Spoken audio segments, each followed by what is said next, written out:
미국에는 로블록스 전문 스튜디오들이 많습니다. 우리는 로블록스 안에 게임을 출시해서 수익화하겠다라는 게임사들이 굉장히 많은 상황이고요. 근데 저는 이런 장밋빛 전망, 이들의 목표에 굉장히 동의하는 이유는 저는 UGC를 굉장히 높게 가능성이 있다고 보는데 네. 가장 큰 이유가 AI거든요. 스타크래프트 때 저도 굉장히 열심히 했지만 네. 맵을 만들지 못했어요. 맵을 만들기가 너무 어려웠거든요. 근데 생성형 AI를 통한 모델들이 들어오면 저도 맵을 만들 수 있게 되는 게 로블록스입니다. 과거에는 100만 명의 유저가 있었으면 직접 창작까지 참여하는 사람들은 극히 소수였을 거예요. 근데 이제 100만 명이 있으면 적어도 AI 보급화에 따라서 뭐 절반 정도만 창작자로 된다고 하더라도 크리에이터 50만 명이 확보되는 거다 보니까 근데 로블록스엔 지금 데일리 액티브 유저가 평균적으로 1억 1천만 명 정도가 있으니까 정말 많은 창작자가 있을 수 있고 그러면 크리에이터가 늘고 게임의 수가 늘고 그럼 그 중에서 성공하는 게임이 늘면 또 유저들이 들어오고 이 선순환이 가능한 구조다. 네, 월스트리트 모닝 브리핑 함께하고 있습니다. 이번에는 글로벌 인터뷰, 오늘도 빈센님 함께할게요. 어서 오세요. 네, 안녕하세요. 빈센트입니다. 네, 거의 보호색인데요. 네, 10월입니다. 묻혀가겠어요. 그렇기 때문에 10월이라도 바꿔봤어요. 10월. 네, 10월은 정말 가을의 정점이죠. 아니요. 그럼 뭐예요? 기회식입니다. 지금 이글이글해 막 이글이글해서 네. 이 열기를 감출 수가 없는. 그러니까 시장이 지금 오르고 또 올라도 우리는 기회를 여전히 찾을 수 있는 그런 10월이 될 것이다. 저는 요즘에 가뜩이나 뭐 잠이 없긴 하지만 네. 더 잠이 안 옵니다. 왜요? 너무 설레서 맞습니다. 시장을 자꾸 보고 싶고 네. 24시간 돌아가는 이 한국장, 미국장, 뭐 가상화폐 시장부터 다 보잖아요. 요즘에 최고의 제가 멘트에 꽂혔어요. 어떤 거요? 이 세상 모든 떨림은 음. 새로운 기회가 왔다는 증거이다. 그거 어디서 나온 말이에요? 모르겠어? 갑자기 이 이거- 세상 모든 떨림은 새로운 기회가 왔다는 증거다. 지금 버블 얘기를 이렇게 하는데 네. 그럼 우리가 버블 얘기하는 거는 너무 이제 쫄아서 소심한 거죠. 뭐 올해 9월이 15년 만에 최대 9월이라는 네. 얘기가 있었죠. 그만큼 과거의 통계와 평균이 좀 어긋나고 있는 시기다라고 할 수 있겠는데 그래서 오늘도 이 한마디를 제가 준비했는데요. 어저께 수많은 뉴스 브로드를 보면서 네. 일단 우리 시각으로 오후 한 12시 40분 1시쯤에 셧다운 여부가 될 겁니다. 네. 셧다운 가능성이 있습니다. 음. 그런데 늘상 미국은 셧다운에 대한 경험이 있고요. 네. 그래서 이럴 때일수록 도대체 우리 시장이 어떨까? 정말로 셧다운 이후에 미국 증시 또한 국내 증시, 글로벌 증시가 무너지는 것인가? 아니 이것이 기회인 것인가? 과거에는 이런 기회와 우려를 외환시장에서 찾았거든요. 근데 최근에는 여기서 찾습니다. 비트코인에서 맞습니다. 최근에 저점 대비해서 비트코인이 다시 박스권 상단까지 올라왔어요. 맞습니다. 제가 차트도 하나 준비했는데 네. 간밤에 자 시장의 심리가 어떨까? 불안할까? 아니 기회일까? 라고 놓았을 때 비트코인이 전일 대비 여전히 상승하더라고요. 네. 그래서 기회다. 저 아래 꼬리 단 거 봐요. 얼마나 예뻐. 로켓 발사하는 것 같잖아요. 네, 뭐 탐리가 좋아하겠죠. 이더리움도 마찬가지고, 네. 네, 등등. 자, 그래서 지금의 다양한 기회 속에서 기회를 못 잡은 분들은 내가 너무 꼭지 혹은 막차 타는 거 아니야? 내가 사면 항상 떨어지는데 이런 불안감을 갖고 계신데 그럴 수 있죠. 그런데 이런 거 있잖아요. 세상에 부동산이 없진 않아요. 돈이 없지. 기회가 늘상 있습니다. 돈이 없지? 이번 기회가 마지막 네. 기회가 아니라는 거 다시 한번 말씀드리고 싶습니다. 네, 여러분 원화책을 오늘도 열심히 해서 우리는 그 기회를 꼭 잡아보도록 하겠습니다. 자, 오늘은 하나증권 기업분석실 이준호 선임연구원과 함께 하는데요. 사실 제가 이제 게임을 잘 몰라가지고 네. 이게 게임 업계가 어떻게 돌아가는지 이 얘기를 아주 쉽게 좀 전달을 받아보고 이쪽도 투자의 기회가 있는지 저희가 좀 점검을 해보도록 하겠습니다. 이준호 선임연구원 함께 할게요. 어서 오세요. 어서 오세요. 안녕하세요. 네, 가장 자주 뵙는 것 같아요. 세 번째입니다. 네. 그 도쿄 게임쇼를 혹시 직접 갔다 오신 거예요? 네, 지난주 목요일부터 일요일까지 갔다 왔습니다. 그 게임쇼에는 새로운 게임도 공개가 되고 네, 가면- 보통 완전히 이제 내년에 나올 게임들을 시연해보는 기회를 보통 도쿄 게임쇼에서는 갖게 됩니다. 그러면 가서 직접 게임도 경험을 해보시고 그런 거예요? 맞습니다. 네. 원래 게임 잘하세요? 원래는 잘하진 못하고요. 열심히 하는 편입니다. 열심히. 뭐 인생의 게임인데요. 인생은 게임이고 예, 그래서 게임쇼 갔다 오셨다. 근데 이제 어떠셨는지는 작년과 어떻게 좀 차이가 있었습니까? 작년이랑 우선 가장 크게 다른 부분은 규모이고요. 규모. 네, 작년보다 거의 30%가 넘게 많은 부스들이 참여했고 어. 특히 중국 게임사들 그리고 한국 게임사들이 작년보다는 조금 더 존재감을 드러내는 모습이 확인됐습니다. 중국 게임사요? 맞습니다. 아, 이제 게임도 중국이에요? 왠지 중국이 다 잡아먹었을 것 같아. 근데 이게 도쿄에서 매년 열리는 겁니까? 네, 매년 이제 9월 마지막 주에 마쿠아리 메세라고 하는 도쿄에서 조금 떨어진 곳에서 매년 열립니다. 근데 이번에는 뭐 좀 달랐나요?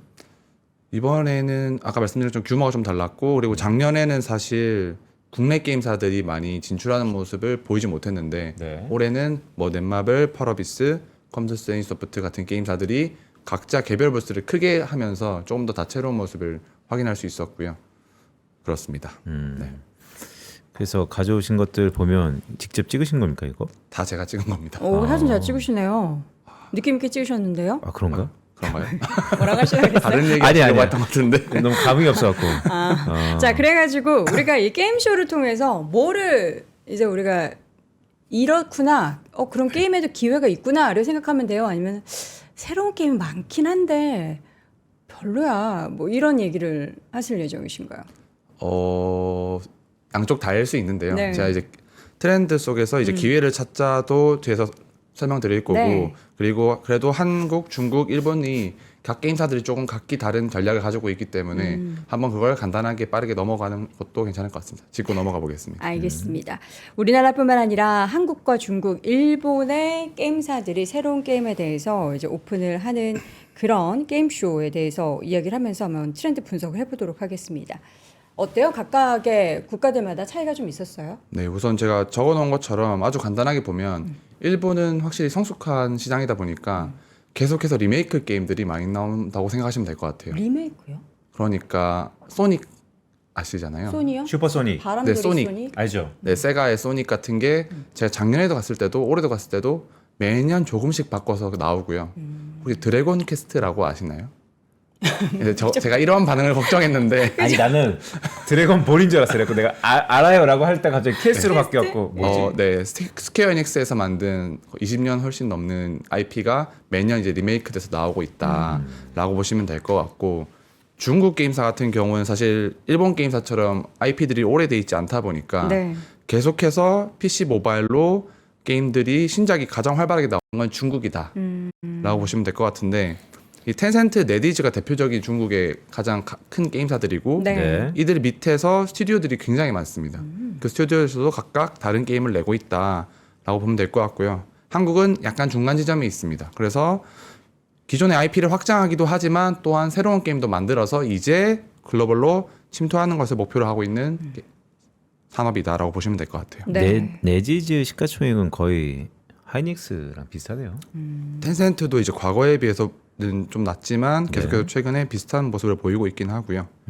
아무래도 텐센트는 근데 게임 말고도 다른 부분도 좀 섞여 있다라고 보시면 될 것 같습니다. 그런데 이 시작하기 전에 그냥 느낌이 최근에 미국과 중국의 패권 경쟁 이후에 어떤 산업의 밸류 체인들이 참 각광받고 있잖아요.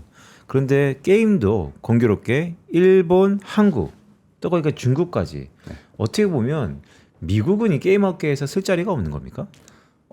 사실 그건 아니고요.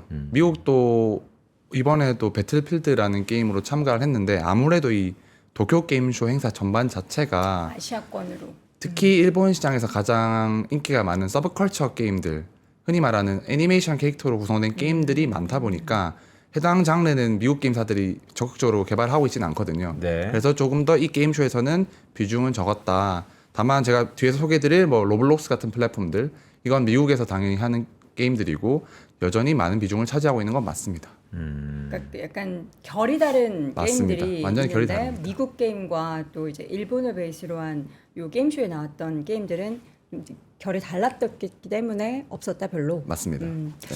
지금 우리나라는 그 사이에 어느 정도예요? 이 경쟁력으로 따지면은 미국, 일본, 한국.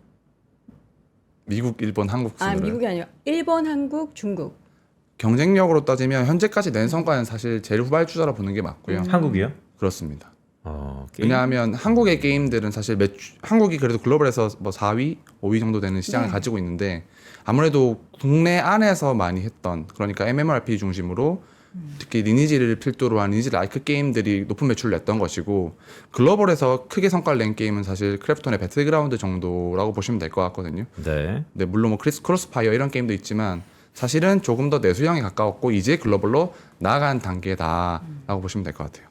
사실 이제 게임을 한다는 것은 그 문화 뿌리 깊은 그 공감대를 형성돼서 락인되는 거잖아요. 그런데 이 게임이 수출된다는 것도 어떻게 보면 이 문화적인 파괴인가 한데 그런 의미에서 중국이 애니메이션 게임이긴 하지만 전 세계적으로 이렇게 수출하고 스프레드 한다는 게 신기해요. 네, 뭐 중국을 폄하하는 건 아니지만 중국의 문화라는 게 어떻게 보면 되게 그쵸. 중국인들을 위한 중국스러운 약간 이런 것에 갇혀 있다라고 생각하는데 이거를 지금 많은 전 세계인들이 누리고 있고 그걸 즐기려고 한다라는 게 이제 문화적인 확장도 중국이 선도하는 건가? 그렇죠. 아니면 중국이 이 이중적인 그런 행태를 한 건가? 그런 내부적인 중국스러움은 있고 수출할 때는 그런 걸 싹 지우고 어떤 거예요?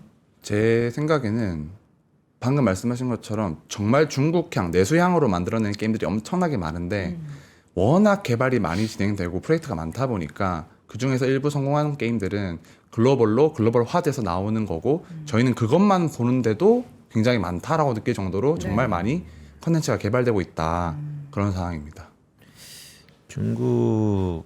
그러니까요. 일단 중국 중앙 사상 등등이 있는데 네. 알겠습니다. 그럼 각국의 게임 대표적인 기업들 뭐 어떤 성과들을 좀 공개를 했고 앞으로 기대할 만한 부분들이 있는지를 저희가 좀 들어보도록 할게요. 사실 저도 게임을 전 테트리스 버블 이후에 해본 게 없어가지고 게임 얘기할 때마다 깜놀 버블 얘기했어요 지금? 버블 그거 웃잖아요. 왜요?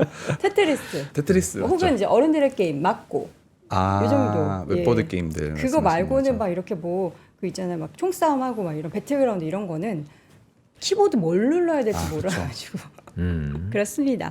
네, 이런 얘기하면 이제 게임 잘하시는 분들은 하수다 이렇게 생각하는데 여러분들은 아실 거예요. 일단 일본 기업부터 한번 소개를 해주세요. 네, 이걸 제가 어차피 게임을 자세하게 설명드린다고 해서 바로 알 수 있는 것들이 아니다 보니까 짚고 넘어가는 정도로 할 텐데요. 그냥 캡콤이라는 회사가 굉장히 잘하고 있다. 일본에서. 라는 것만 기억하시면 될 것 같아요. 왜냐하면 작년에도 몬스터 헌터 와일즈, 몬스터 헌터 시리즈는 굉장히 유명한 시리즈인데 이게 올해 나와서 지금 1,050만 장 정도 판매를 했거든요. 올해 2월에 나왔습니다. 근데 올해는 이제 내년에 나올 바이오 하자드라는 게임으로 나왔고요. 이게 30주년 된 IP입니다.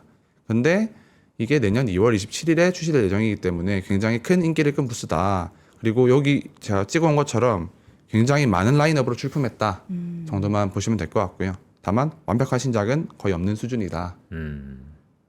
IP가 30년이 됐다. 네. 이제 스퀘어 에닉스도 마찬가지고요. 여기 뭐 드래곤 퀘스트 이것도 거의 30년 넘은 IP고요. 세가 아틀러스의 용과 같이 극3라고 되어 있는데 이것도 리메이크인 게 지금 8까지 나왔습니다. 근데 3를 지금 리메이크하는 거거든요. 이런 식으로 계속해서 나쁘게 말하면 재탕이고 좋게 말하면 IP 확장을 하고 있다. 그러니까 IP 확장 재탕이 우리 산업적인 언어로 보면 계속 세대를 걸쳐서 새로운 유저들이 락인된다는 거잖아요. 맞습니다. 그 비결이 뭡니까? 왜냐하면 30년 전 IP면 그 세대들이 나이를 먹으면 안 하게 된다라는 게 대부분 아니면 그 모수가 줄어든다는 게 대부분의 컨센서스일 텐데 이게 계속해서 시장이 확장된다는 거잖아요. 그러면 그게 아까 뭐 리메이크라고 말씀하셨던 것 같은데 그렇게 리메이크하게 되면 되는 겁니까? 새로운 유저를 찾아서? 물론 일본 내부에서도 이런 고민들은 사실 되게 많은 걸로 알고 있어요. 왜냐하면 실제로 일본의 게이머분들 그리고 개발자분들이 국내보다 평균 연령이 5에서 10세 정도 높거든요. 5에서 10세 정도 높습니다. 왜? 근데 10세란 표현이 맞긴 한데 어쨌든 10세 정도 발음이 높아요. 좀 그랬어? 네, 좀 했던 것 같아요. 10세. 네. 10살. 네, 근데 5살에서 10살 정도. 그래서 실제로 계속해서 리메이크를 하는 게 영속 가능한지는 의문이 있는데 다만 일본이 조금 국내랑 혹은 글로벌과 좀 다른 분위기는 이런 게임쇼를 가더라도 굉장히 가족들이 단위로 많이 오세요. 진짜요? 네, 확실히 좀 이 문화에 대한 풀 자체가 넓기 때문에 세대가 이어져서 즐기는 예를 들어서 아버지가 즐겼던 드래곤 퀘스트를 자녀가 즐긴다거나 이러한 광경도 크게 볼 수 있는 차이점이긴 합니다. 우리나라도 그래요? 우리나라도 게임쇼 이런 거 하면 아버지가 그러니까 저희가 11월에 있는 지스타도 물론 학생들도 많이 오곤 하지만 제가 느끼기에는 진짜 뭐 유모차를 끌고도 많이 오시거든요. 도쿄 게임쇼 같은 경우는. 그러니까 일종의 큰 문화 행사다. 그리고 게임이 자리 잡고 있다. 아, 그렇죠. 근데 뭐 학부모로서 느낌은 그러니까 아버지가 잘했던 게임을 아들과 공유한다는 느낌보다도 그냥 이게 약간 제가 바이어스가 있을 수 있어요. 한국은 애들이 좋아하니까 일단 간다라는 게 좀 있는 것 같은데. 부적부적하고 네, 막 이렇게 문화가. 화려하고 막 이러니까 네. 아이들이 주말에 무언가 해야 하는데 그냥 아버지가 느낌에. 이거 보고 싶기도 하고 네, 이게 뭐 출산 장려 정책은 네, 아니더라도 네. 이게 가족 간의 소통이 되는 것만큼 일본은 한다는 거죠. 근데 또 게임에 또 차이가 또 있을 수도 있어요. 지금 생각 드는 건데 일본의 게임들은 보면 거의 다 패키지 게임이라 불리는데 5만 원에서 뭐 6만 원 정도 한번 구매를 하고 나면 네. 완결이 있는 스토리가 있는 게임들이 많고 국내는 아무래도 지속적으로 과금이 필요한 모바일 게임 인기가 있으니까 아무래도 부모님들이 게임을 장려하기는 사실 좀 어렵지 않을까요? 근데 이것도 바뀌어갈 수도 있는 부분이기도 하죠. 네. 음. 일본은 그렇고 중국은 어떻습니까? 중국은 이제 아까 제가 서브컬처 게임을 굉장히 잘한다고 말씀드렸는데 사실 서브컬처가 뭐예요? 이제 사실 서브컬처라는 정의가 굉장히 좀 넓은 개념이긴 네. 해요. 근데 보통 쓰는 것은 이렇게 애니메이션 카툰풍 캐릭터를 렌더링한 게임들을 저희는 광범위하게 서브컬처 게임이다. 그냥 굳이 따지면 3D 카툰 렌더링 게임이다라고 보시면 되는데요. 중국이 잘하는 부분들은 이렇게 굉장히 많은 개발 인력들이 참여해서 고품질의 캐릭터로 오픈월드 게임들을 지금 굉장히 많이 만들고 있습니다. 근데 사실 글로벌에서 이 정도 퀄리티를 지금 내는 게임, 서브컬처 게임은 중국 게임사밖에 못 만들고 있어요. 아, 근데 저 잘 모르지만 그 원신 네. 있잖아요. 게임. 원신 모르죠? 저는 네. 진짜 게임을 네. 너무 못하기도 하고 이렇게 흥미가 없어가지고 죄송합니다. 아니에요. 네, 원신이라는 이럴 게임이 때 있다. 이럴 때있어 들어야 되는데 네, 네. 원신 게임을 사람들이 열광하는 이유가 비주얼라이즈하게 저렇게 보여주는 것도 있지만 스토리 아니에요? 맞죠. 그러니까 원신이 사실 이런 서브컬처 게임들이 지금 많이 만들어지게 된 큰 배경인데 2020년에 나왔고 사실 처음에 나왔을 때는 또 일본의 젤다 야생의 숨결이라는 게임을 많이 따왔다라는 평을 받았었습니다. 굉장히 자유도가 높고 네. 모든 것들을 본인이 원하는 대로 할 수 있어요. 그리고 스토리도 있고요. 그런데 그 스토리까지 갖춰질 수 있는 배경 자체가 워낙 많은 개발자들이 참여하고 있다 보니까 계속해서 빽빽하게 컨텐츠 볼륨을 채워갈 수 있는 구조다. 그렇기 때문에 강점을 보이고 있다라는 겁니다. 그래서 다음 페이지로 넘어가면 네. 텐센트는 조금 다르게 이게 텐센트의 산하 스튜디오들이거든요. 여기서 서브컬처로 FPS 게임도 만들고 서브컬처로 오토바이 타는 수집형 RPG 게임도 만들고 이런 식으로 여러 가지 장르로 확장하는 모습을 보인다. FPS 게임이 뭐예요? 총 게임입니다. 아, 네네. 총싸움. 네, 배틀로얄 그리고 뭐 팀 게임 다 포함되고요. 서로 총싸움을 하는 게임이다 보시면 될 것 같습니다. 네. 네. 그래서 중국 변화가 이렇게 있었고 우리나라는 되게 간단하게 네. 표로 가지고 오셨네요. 워낙 많았기 때문에 네. 방금 이제 중국도 되게 조금만 가져온 거고요. 국내는 이렇게 다양한 게임사들이 참여하고 있는데 보시면 퍼스트 디센트 그리고 뭐 7대저 오리진, 몽길 전부 다 서브컬처 게임이고요. 애매하긴 하지만 그리고 리밋제로 브레이커 서브컬처 게임, 도어남기도 애니메이션 게임, 여기 스마일게이트의 이 두 게임 전부 다 서브컬처 게임입니다. 그러니까 일본에 확실히 지금 국내 게임사들이 서브컬처 게임을 많이 개발해서 나아가고 있는 단계다 정도로만 해석하시면 될 것 같아요. 서브컬처가 최근의 트렌드다. 그렇죠. 돈이 된다. 네. 돈이 된다는 것은 미국 기업들이 안 들어올 리가 없는데. 다만 이제 뒤에서 제가 설명드린 부분은 너무 많습니다. 경쟁작들이. 그러니까 이들이 개발을 시작했을 때랑 지금 출시를 앞둔 시점에 경쟁 구도가 좀 많이 달라졌다. 그래서 돈이 됐었는데 네. 앞으로도 신작들이 돈을 그만큼 벌 수 있을지는 살짝 물음표가 있는 시장이라고 볼 수 있거든요. 굉장히 많은 경쟁이 있기 때문에 지금은 차별성이 없으면 사실 성과를 내기는 어렵지 않을까라고 보고 있습니다. 그 말은 지금까지 IP들이 게임이 뭐 20, 30년 동안 오래됐지만 네. 앞으로의 레드오션은 그렇게 영원하기에는 약간 리스키하다. 맞습니다. 그렇다면 게임 관련된 산업 종목은 더 투자하기 힘든 거 아니에요? 영원한 승자도 없는데? 영원한 승자가 없는데 그래도 저희는 그 안에서도 포인트를 짚어야 되니까 네. 뭐 게임주를 전부 다 살 수는 없겠지만 특별한 모습을 보이는 게임사들이 있거든요. 그러니까 아까 말씀 주셨던 원신 같은 게임들. 그러니까 지금 서브컬처 신작들이 굉장히 많이 나오고 있는데 네. 아까 말씀드렸던 원신이 계속해서 인기가 많단 말이죠. 근데 그 원신이 올해 말에 연내에 이 UGC라는 걸 출시할 예정입니다. UGC가 뭐예요? UGC가 이제 유저 제너레이티드 컨텐츠라고 결국에 날로 먹는 거네. 유저가 알아서 제너레이트 한다잖아. 혹시 스타크래프트 해보셨나요? 보긴 했어요. 내가 게임하는 거. 헌터 맵 새로 짓는 거잖아요. 맞습니다. 네. 그러니까 스타크래프트에도 유즈맵이라는 단어가 있습니다. 네. 유저가 맵을 에디팅해서 서로 게임을 만드는 것들이거든요. 네. 근데 로블록스도 그런 방식인 거죠, 일종의. 게임들을 만들어서 서로 공유해서 재밌게 하는 것들인데 네. 동물의 숲처럼 내가 숲을 만드는 건가? 동물의 그건 숲으로 달라요? 따지면 동숲은 해봤거든요. 에셋을 주고 아예 숲을 전부 다 만들려고 하는 거죠. 맵 자체를. 아예 구성을 시킨다라는 네. 거고 원신은 이제 서브컬처 게임에도 불구하고 이게 여기 적혀 있는데요. 주도적으로 만들어 나가는 컨텐츠 각자 게임을 안에서 너희가 만들어라. 네. 네. 이런 식으로 제공하는데 사실 서브컬처 게임 이렇게 하는 건 처음이거든요. 만약에 이게 자리 잡게 되면 아까 말씀드렸던 수많은 후보작들은 이걸 같이 만들거나 네. 혹은 조금 포지션을 바꿔야 될 수 있습니다. 왜냐하면 이 원신이 굉장히 많은 시간을 잡아갈 테니까 네. 그럼 조금 더 시간이 덜 필요하게 게임을 구성하는 것도 하나의 대응법이 될 수 있겠다라는 거죠. 아 근데 약간 좀 디테일하게 좀 여쭤볼까요? 사실 뭐 한 20년 전에 스타크래프트가 헌터스 맵을 자기가 익숙하게 만들어서 배틀하던 게 문화로 자리 잡았었는데 최근에 갖고 오는 이 UGC라는 이 트렌드는 그런 단순히 어떠한 맵을 만드는 것을 넘어서 하나의 스토리를 자기가 만드는 건가요? 스토리도 만들 수 있습니다. 아 그래요? 그런데 이건 아마 1인 개발로는 사실 힘든 부분이 있는데 또 로블록스로 가야 되지만 네. 로블록스 같이 팀 단위로 많이 게임을 만드는 스튜디오들이 참가하면 스토리도 충분히 만들 수 있고 에셋을 다 주기 때문에 가능하죠. 이게 혹시 원신이기 때문에 이걸 하는 거 아니에요? 왜냐하면 사실 원신에 대한 호불호가 있습니다. 코로나 때 시기를 잘 만났다. 그래서 유저가 폭발적으로 늘었다. 그런데 계속해서 새로운 유저들이 들어가는 게 아니고 그때 워낙 모수가 컸기 때문에 그 유저들이 여태까지 이어지는 것뿐 하지만 계속해서 그 희소성과 한계 효용 체감의 법칙이라고 계속 효용은 떨어지고 있다.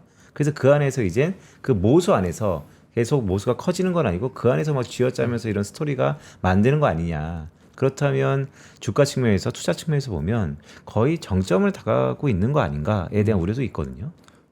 근데 되게 맞는 말씀인 게 이 UGC를 도입하는 게 사실 거의 이제 게임의 끝물이다. 그러니까 끝물에서 스타크래프트 도입하는 그래서 거다. 사실 끝났잖아요. 네, 근데 이제 좀 달라짐. 일단 첫 번째 질문 말씀대로 원신이니까 할 수 있는 겁니다. 그러니까 이건 충분히 트래픽이 많아야 가능한 거예요. 이 게임에 500명밖에 안 하는데 너희 UGC를 만들어라라고 해도 안 하죠. 할 수가 없죠. 창작이 많이 발생하지 않고요. 다만 원신처럼 글로벌리 뭐 100만 명 이상, 200만 명 이상 유저가 있는 게임들에 도입됐을 때 그들이 창작을 하게 되면 네. 또 컨텐츠가 만들어지고 그 컨텐츠로 인해서 사람들이 들어오고 이런 식으로 순환 고리가 형성될 가능성이 크다. 근데 이제 또 그러면 왜 UGC인가로 보면 이렇게 컨텐츠를 많이 만들다 보면 일종의 플랫폼화 되는 것이거든요. 그러면 여기에 베스트 케이스는 다시 이제 도쿄 게임에서 잠시 벗어나서 미국의 로블록스 같은 게임사들이 잘하고 있다라는 거죠. 최근에 주가도 굉장히 좋고요. 로블록스가 저렇게 많이 올랐어요? 거의 작년 대비해서는 3배 정도 넘게 그러니까 올랐습니다. 저희가 한창 작년에 로블록스 이야기를 했을 때는 사실 저 초등학교 친구들이 그렇게 많이 한다라고 해서 얘기를 했는데 그러다가 좀 시들했다라고 생각해서 최근에는 거의 언급을 안 했었거든요. 저렇게 많이 올랐는지 몰랐네요. 이게 가장 큰 차이점이 국내에서는 정말 초등학생 분들이 많이 하시는 네네. 게임인데 사실 실제 유저풀은 13세가 이제 초등학생 기준이잖아요. 13세 이상이 60%가 넘는 게임이거든요. 그러니까 글로벌에서는 사실 꽤 20대도 많이 향유하는 게임이다. 실제로 실적 발표를 들어보면 뭐 50대, 60대들 유저도 꽤 많이 플레이를 하고 있다라는 말을 많이 하거든요. 그래요. 그게 좀 다르다는 거죠. 국내 풀과 글로벌 풀이 좀 다른 게임입니다. 가장 글쎄요. 소득 규모가 큰 중장년층을 잡을 수 있는 게임은 맞고 이외엔 없습니까? 맞고 요즘 어르신들 맞고도 잘 안 하시는 것 같은데. 그러니까 왜냐하면 가장 소비 여력이 큰 중장년층을 잡아야 되는데 그들은 또 사회생활 이게 약간 대체제가 아닌가 싶어서 근데 이제 소비를 잡는다는 건 유저들한테 직접 과금을 유도하는 것인데 지금 제가 말씀드렸던 게임들은 우선 트래픽을 바탕으로 광고까지 진행하려는 게임들이거든요. 그러니까 원신 아직은 아니지만 네. 로블록스 같은 게임들은 이제 전면 광고도 구글 비디오를 넣고요. 이런 식으로 트래픽에 비례하는 모델도 만들고 있기 때문에 굳이 가장 높은 RP를 가진 유저층을 잡기 위한 전략을 개별로 하진 않는 것 같습니다. 전략이 다르구나. 네.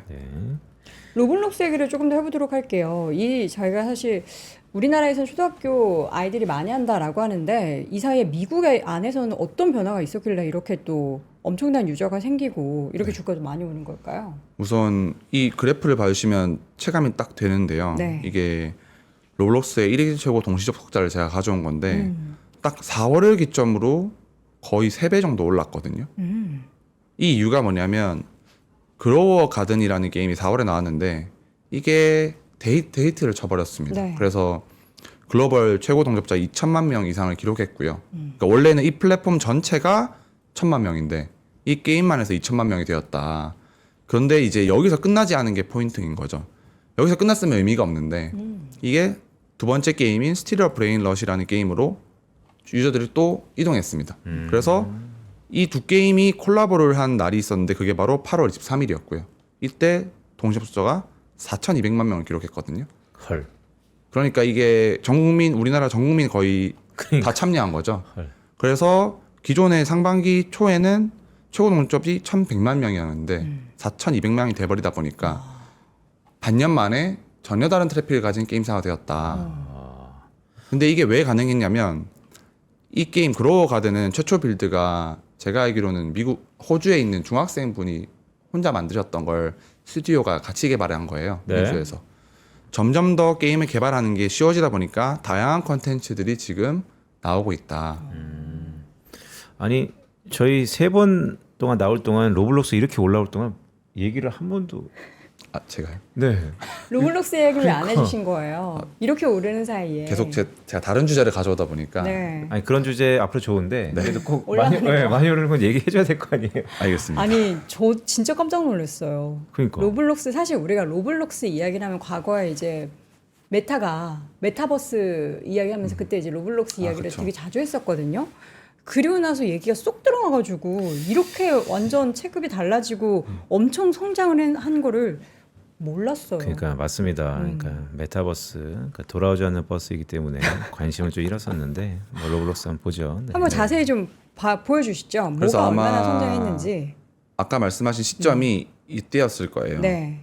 이게 로블록스가 공개하는 데일리 액티브 유저라고 해서 1일 평균 유저. 뭐 네. 저렇게 뚝 떨어졌었어요. 네, 이게 성장률이거든요. 그러니까 이때 팬데믹 때 굉장히 압축 성장을 통해서 거의 뭐 100%에 가까운 유저 증가율을 보였으니까 저희가 큰 주목을 했다가 이때 이게 기저가 빠진 거죠. 근데 그럼에도 불구하고 성장률을 보면 최근에도 20% 이상을 계속 유지하면 성장했다. 특히 2분기 때 그로워 가든이라는 게임 출시로 이만큼 1억 1천만 명에 가까운 수로까지 증가를 했는데 근데 아까 제가 보여드렸던 것처럼 이 4,200만 명이 나온 건 8월이거든요. 네. 그러면 3분기도 굉장히 유저풀이 많이 늘었을 게 이미 예상되는 상황인 거죠. 그리고 인게이지먼트도 계속해서 증가하고 있는 모습이기 때문에 3분기 유저 지표도 2분기를 크게 상회할 것이다 라는 게 당연하고요. 그리고 로블록스가 굉장히 큰 비전이 있습니다. 이게 글로벌리 게임 시장의 점유율을 10%까지 가져가겠다. 네. 지금이 약 2.7% 정도 수준이거든요. 그러니까 지금보다 4배는 최소한 성장을 하겠다라는 큰 비전을 가지고 있죠. 그러니까 비전은 좋은데 뭐로요? 그러니까 로블록스는 네. 설명을 간단히 드리면 본인들이 게임을 직접 만드는 플랫폼이 아니라 네. 유저들한테 계속 창작 도구를 제공합니다. 그러면 로블록스 스튜디오를 통해서 유저들은 게임을 만들고 전문 개발사들이 붙어서 그 안에 게임을 만들어요. 그 안에 수익을 쉐어받는 구조거든요. 엔비디아 전략이구나. 계속해서 많은 게임사들이 참여하게 됩니다. 그래서 국내는 아직까지 뭐 상장사 중에는 없지만 호주나 이런 쪽, 미국에는 로블록스 전문 스튜디오들이 많습니다. 우리는 로블록스 안에 게임을 출시해서 수익화하겠다라는 게임사들이 굉장히 많은 상황이고요. 근데 저는 이런 장밋빛 전망, 이들의 목표에 굉장히 동의하는 이유는 또 AI 때문이에요. 그러니까 저는 UGC를 굉장히 높게 가능성이 있다고 보는데 네. 가장 큰 이유가 AI거든요. 이유는 아까 유진 스타크래프트로 돌아가서 스타크래프트 때 저도 굉장히 열심히 했지만 네. 맵을 만들지 못했어요. 왜요? 맵을 만들기가 너무 어려웠거든요. 근데 생성형 AI를 통한 모델들이 들어오면 저도 맵을 만들 수 있게 되는 게 로블록스입니다. 그러니까 과거에는 100만 명의 유저가 있었으면 실제 아마 맵을까지 만든 직접 창작까지 참여하는 사람들은 극히 소수였을 거예요. 근데 이제 100만 명이 있으면 적어도 AI 보급화에 따라서 뭐 절반 정도만 창작자로 된다고 하더라도 크리에이터 50만 명이 확보되는 거다 보니까 근데 네. 로블록스는 지금 데일리 액티브 유저가 평균적으로 1억 1천만 명 정도가 있으니까 정말 많은 창작자가 있을 수 있고 그러면 크리에이터가 늘고 또 게임의 수가 늘고 그러면 그 중에서 성공하는 게임이 늘면 또 유저들이 들어오고 이 선순환이 가능한 구조다. 그러니까 성공의 3요소가 다 있다는 거죠. 그러니까 재미, 그다음에 경제, 그다음에 돈 이런 그렇죠. 것들이 다 있다는 거죠. 수익화까지 가능하니까. 네. 로블록스. 미국에는 지금 로블록스가 이렇게 무서운 성장세를 보이고 있고 그럼 지금 이제 막 작년 올해 이렇게 성장세가 나타나기 시작했고 주가가 올라가긴 했지만 앞으로도 지금 시장에서는 기대하고 있는 거예요. 로블록스의 추가적인 성장을. 저는 일단 우선 굉장히 기대하고 있습니다. 최근에 했던 제가 발간한 인덱스 내용에도 이런 내용이 포함되어 있는데 네. 그러니까 이건 어떤 거냐면 좀 다른 얘기를 섞어서 말씀드리면 올해 4월에 저희가 GPT를 이용할 때 네. 지브리를 굉장히 많이 만들었었죠. 네. 이미지를. 근데 사실 GPT가 돈을 벌었을까라고 생각해 보면 그들은 GPU를 돌리면서 아마 돈을 많이 썼을 겁니다. 유저를 물론 확보하긴 했지만요. 네. 그 유저는 또 잠시 왔다가 좀 이탈했죠. 지금 8월 26일에 구글의 나노 바나나가 굉장히 인기를 끌어서 각 국가마다 제미나이가 1등을 하고 있거든요. 인기 순위를. 근데 그러면 구글은 그걸로 돈을 벌었을까? 물론 벌긴 벌었을 겁니다. 유저들이 늘었으니까요. 하지만 그들이 뭐 2주 만에 7억 장 이런 식으로 이미지를 생성하게 되면 당연히 그에 따른 비용도 부담하게 됩니다. 근데 그럼 그 컨텐츠는 어디로 갈까? 그러니까 지브리 이미지는 어디로 갔을까를 고려해보면 물론 저희끼리 카카오톡으로 주고받기도 했고 그리고 인스타그램이나 틱톡에 올리기도 했죠.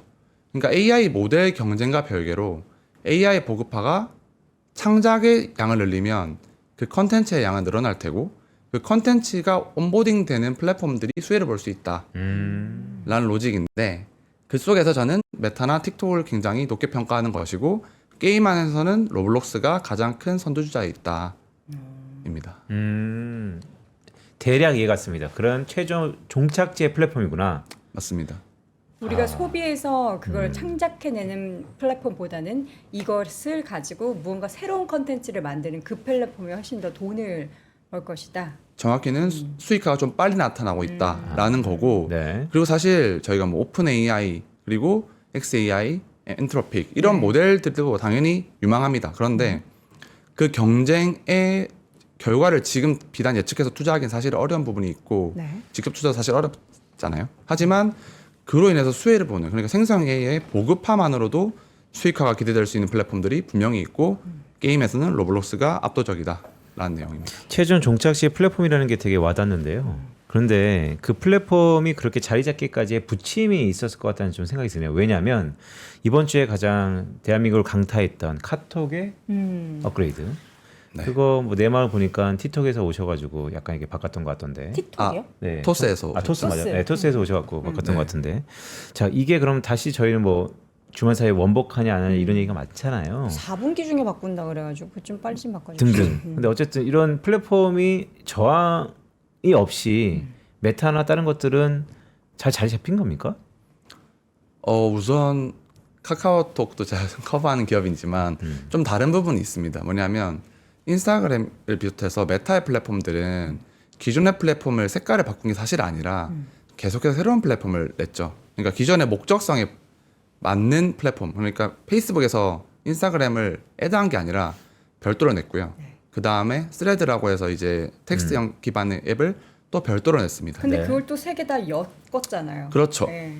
그걸 아이디 서로 시켜서. 네, 연동시키는 방식이었지만 각자의 목적성에 맞는 플랫폼을 하나씩 만들었는데 최근에 이제 카카오톡 같은 경우에는 조금 다른 방식을 택했던 것이죠. 이 트래픽을 그대로 활용해서 네. 새로운 맥락으로 연결해보자. 그걸 이제 카카오에서는 목적성이 아닌 비목적성 트래픽도 확보해보겠다라는 것인데 그러다 보니까 사실 기존의 목적을 가지고 있던 유저들에게는 소폭의 약간 반발이 있었던 게 아닌가 하는 거죠. 그러면 커버리지시니까 그럼 이후에 어떻게 되는 겁니까? 카카오의 미래에 대해서 말씀하시죠. 아니요, 이 버전이 그러니까 어떻게 시나리오가 있었을 거 아니에요. 지금 나왔던 거는 그런 거죠. 첫 번째 탭이 아무래도 친구들인데 사실 저희 카카오톡에는 진짜 친구들도 있지만 연락처만 있는 경우도 많은데 그들의 프로필이 뜨다 보니까 굉장히 큰 이제 불만들을 다들 맞아요. 보이셨고 실제 지금 개편 사항으로는 아무래도 10월에는 아마 빠른 추석 이후가 될 것 같습니다. 업데이트가 있을 텐데 그때 첫 페이지는 최대한 돌리는 식으로 개편을 할 예정이고요. 다만 완전히 돌아가는 것은 아니고 일단 가장 큰 불만이 있는 건 그 격자로 해서 피드형으로 네. 이미지가 크게 뜨는 것들이에요. 그것을 일단 숨기겠다. 그리고 친구 목록을 아마 다시 지금은 친구 목록을 눌러야 다시 친구 목록이 열리게 되어 네네. 있거든요.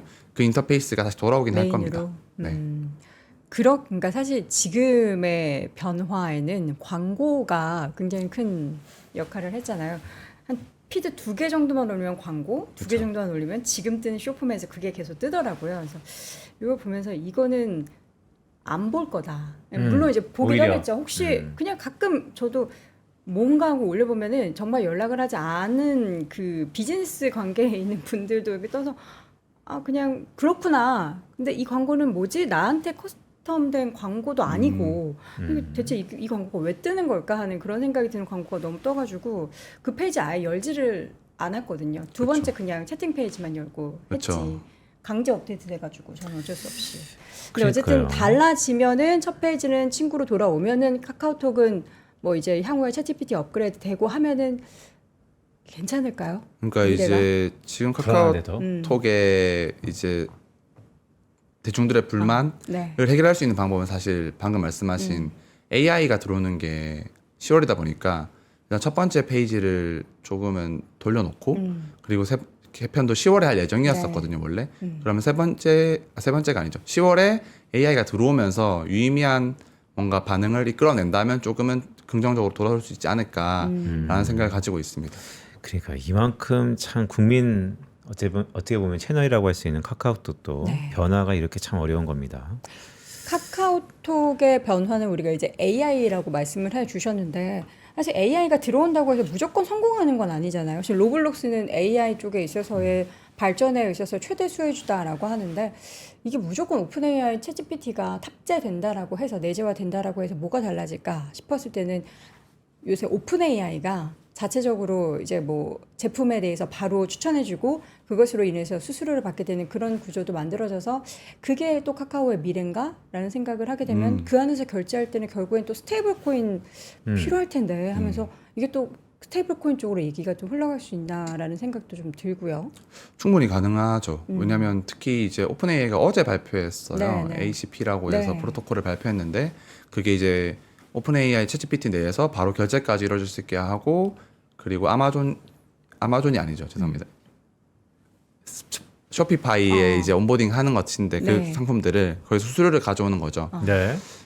충분히 가능한 시나리오고 이제 그건 GPT가 탑재되지 않는 GPT로 해서 가능한 것은 아니고 카카오님이 본인들의 결제 시스템도 가지고 있으니까 지금 이프카카오에서 공개한 내용은 카나나 에이전트라고 하는 자체 에이전트를 통해서 바로 결제할 수 있는 것까지 보여주긴 했습니다. 그래서 충분히 가능할 것이다 라고 하는 거고 그리고 이제 이건 뭐 비단 네이버도 마찬가지고 아마 챗GPT도 마찬가지일 거예요. 이제 본인들이 에이전트를 구성하게 되고 거기서 추천하고 결제를 하게 되면 당연히 일부 테이크 레이트를 수취하는 구조가 될 것이다 라고 하면 점점 더 플랫폼들은 에이전트를 갖춘 플랫폼과 갖추지 못한 플랫폼으로 나뉠 거고 갖춘 플랫폼들이 갖추지 못한 플랫폼들의 수수료를 가져가는 구조가 될 가능성이 큽니다. 시간이 많이 지났지만 워낙 커버리지니까 요즘에 핫한 이슈예요. 그럼 두뇌는 어떻게 됩니까? 두나무와 네이버. 두나무 네. 말씀하시는 거죠? 두뇌라 그래서 머리가 어디 있냐고. 네, 네. 저도 사실 이게 네. 도쿄에 있을 때 들었던 네. 이슈여가지고 네. 굉장히 크게 스터디를 하고 있는데 저는 사실 커버한 입장에서는 굉장히 설레는 순간이다. 설레는 순간. 새로운 기회인가요? 그렇죠. 아, 왜냐하면 네이버를 커버하고 있는 입장에서는 또 두나무라는 플레이어와 함께 함으로써 앞으로 표시가 올리셨습니까?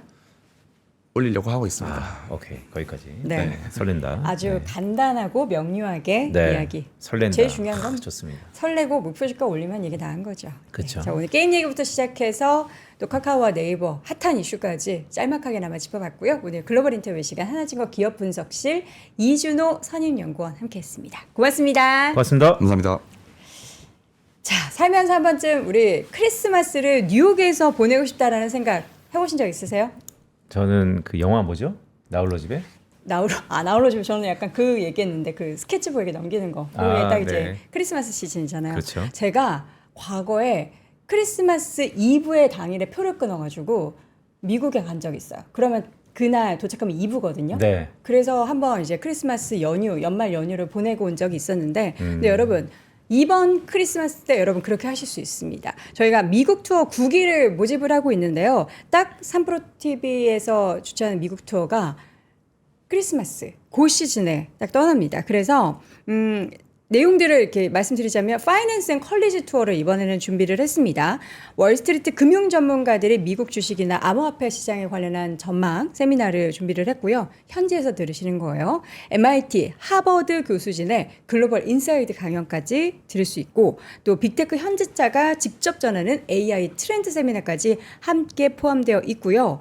지금껏 없었던 지금 워딩 그대로 읽어드리자면 말도 안 되는 알찬 일정을 준비했으니까 이번 크리스마스는 뉴욕에서 보내시면서 여러분들이 만끽을 하실 수 있는 컨텐츠들을 저희가 엄청나게 선물꾸러미 크리스마스 그 산타클로스처럼 준비해뒀으니까 지금 바로 영상 하단 링크 참조하셔서 어떤 일정인지 또 어디 뭘 하는지를 구체적으로 확인해 보시면 좋겠습니다. 자, 이렇게 해서 월스트리트 모닝 브리핑 수요일 순서는 여기까지고요. 저희는 내일 오전 6시에 다시 돌아오겠습니다. 여러분 오늘도 고맙습니다. 고맙습니다.